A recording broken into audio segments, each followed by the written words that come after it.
Assalamualaikum warahmatullahi wabarakatuh. Kami dari kelompok F, di sini kami akan memaparkan materi mengenai budgetary control. Sebelum itu, perkenalkan nama saya Diva Kusmawardani dengan NIM C1C023097 beserta teman-teman saya. Saya Karmila Putri dengan NIM C1C023009. Saya Muali Rahman dengan NIM C1C023053. Saya Azhar Putra Utama dengan NIM C1C023093. Saya Alerita Hoirunisa dengan NIM C1C023120. Mari kita simak videonya. Baik, materi pertama yaitu ada pengertian kontrol anggaran. Nah, kontrol anggaran dalam konteks pemerintahan di sini berfungsi untuk menjaga akuntabilitas publik serta pemerintahan di sini dapat memastikan bahwa setiap dana publik bisa digunakan secara efisien, tepat sasaran, dan sesuai dengan ketentuan yang berlaku.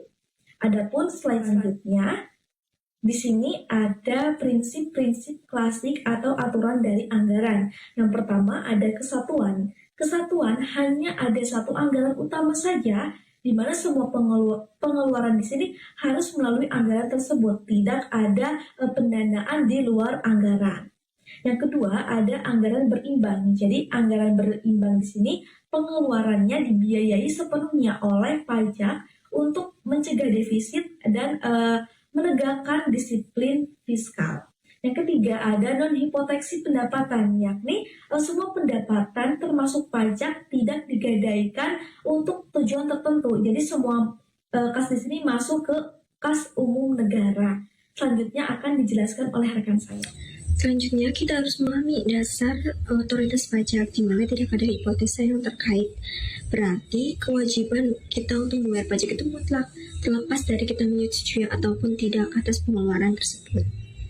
Lalu selanjutnya itu ada prinsip anggaran bruto. Prinsip ini itu memisahkan antara total pengeluaran dan juga total pendapatan di suatu periode. Di mana konsekuensinya itu jelas jika suatu departemen memiliki pendapatan tambahan di luar yang dianggarkan, maka departemen tersebut tidak berhak untuk membelanjakan pendapatan tersebut, melainkan harus menyetorkannya kepada pusat. Ini memastikan bahwa pusat memiliki kontrol penuh atas sumber daya keuangan yang dimilikinya. Lalu selanjutnya itu ada prinsip tahunan dan juga prinsip spesifikasi untuk pengendalian. Yang pertama itu ada prinsip tahunan ataupun anuitas. Prinsip ini tuh membatasi antara pengeluaran di satu periode yang sudah berlaku ataupun diberlakukan. Aturannya itu tidak lebih ataupun tidak kurang. Jika terjadi kelebihan pengeluaran, maka akan dikenakan sanksi. Begitu pula sebaliknya, jika terjadi kekurangan, maka dana tersebut itu akan hangus dan akan ditarik lagi oleh pusat. Ini itu mencegah departemen menyimpan cadangan dana di luar kebijakan pemerintah. Lalu yang terakhir itu ada prinsip spesifikasi. Prinsipnya itu mengatur detail apa sih yang boleh dibeli dan juga memberikan kontrol rinci kepada pusat. Kontrol ini juga diimbangi oleh transfer anggaran atau investment yang memungkinkan pendapatannya itu akan dikontrol oleh pusat. Pada bagian ini kita akan membahas mengapa pengendalian keuangan yang terlalu terpusat di tangan pemerintah pusat justru bisa menimbulkan berbagai kelemahan baik dari segi efisiensi, fleksibilitas maupun hasil pelayanan publiknya. Jadi ada kelemahan utama pengendalian terpusat di mana jika semua pengeluaran dikendalikan langsung oleh pusat, maka sistem itu menjadi tidak efektif. Pusat tidak tahu secara detail kebutuhan dan kondisi lapangan di tiap unit. Karena itu, sebagian tanggung jawab sebaiknya diberikan kepada masing-masing pemegang anggaran agar kebijakan bisa dijalankan dengan lebih adaptif. Kontrol pusat yang terlalu kaku dapat membuat perhatian teralih dari hasil dan keluaran ke sekadar pengawasan input. Akibatnya manajer kehilangan peluang untuk mengelola sumber daya secara efektif demi kualitas layanan lebih baik. Nah, ada masalah prinsip anggaran bruto, di mana prinsip anggaran bruto yang berlaku membuat pemegang anggaran tidak punya motivasi untuk mencari pendapatan tambahan.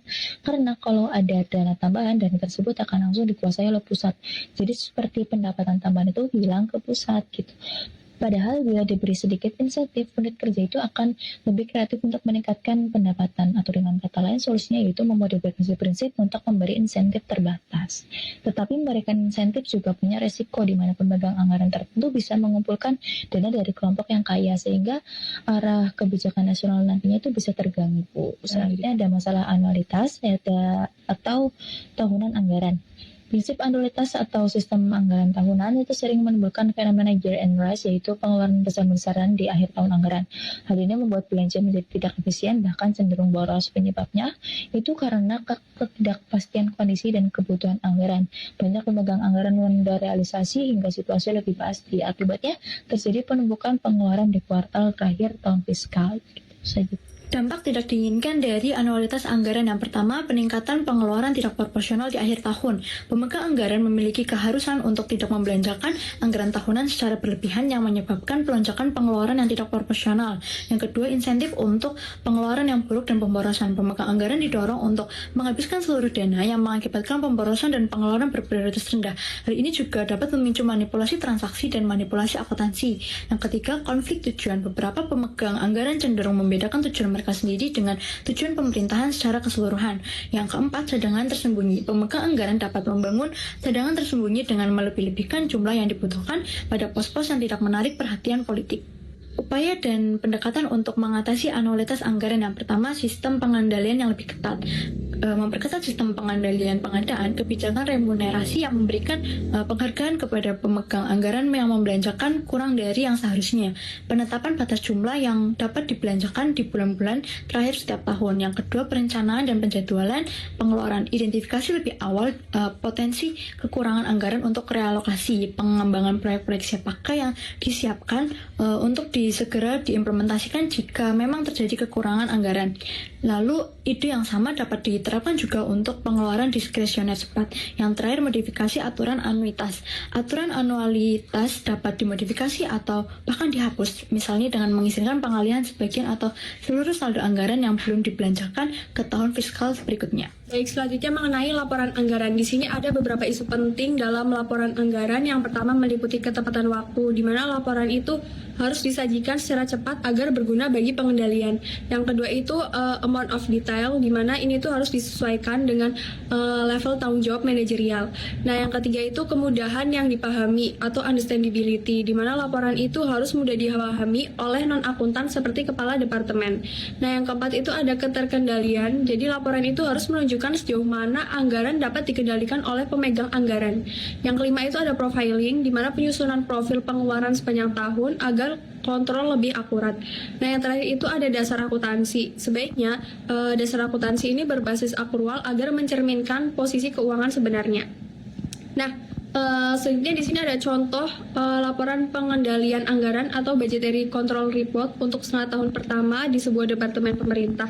Nah, tujuan dari adanya laporan pengendalian anggaran ini itu untuk membandingkan antara anggaran yang direncanakan dan realisasi aktual selama periode tertentu, supaya kita itu bisa melihat apakah terjadi underspending atau overspending, serta supaya kita bisa melihat berapa sisa anggaran yang masih tersedia sampai akhir tahun. Nah, di dalam tabel ini ada 5 kategori. Yang pertama annual budget, kemudian budget profile to debt, kemudian actual to debt, kemudian under or overspending against profile, dan yang terakhir itu balance of annual budget remaining. Nah, kita ambil contoh interpretasinya, kita ambil dari baris heating dan lighting, di mana anggaran tahunannya itu 800.000, kemudian anggaran profilnya selama 6 bulan itu 600.000, kemudian realisasi aktualnya itu 450.000, kemudian ditemukan selisih sebanyak 150.000, maka ini terjadi underspending, yang artinya hingga pertengahan tahun itu pengeluaran untuk listrik dan pemanas masih di bawah target, sehingga efisien, atau mungkin juga ini bisa terjadi karena faktor musiman, misalnya cuaca lebih hangat daripada perkiraan. Cukup sekian pemaparan materi dari kelompok F. Terima kasih, semoga bermanfaat. Wassalamualaikum warahmatullahi wabarakatuh.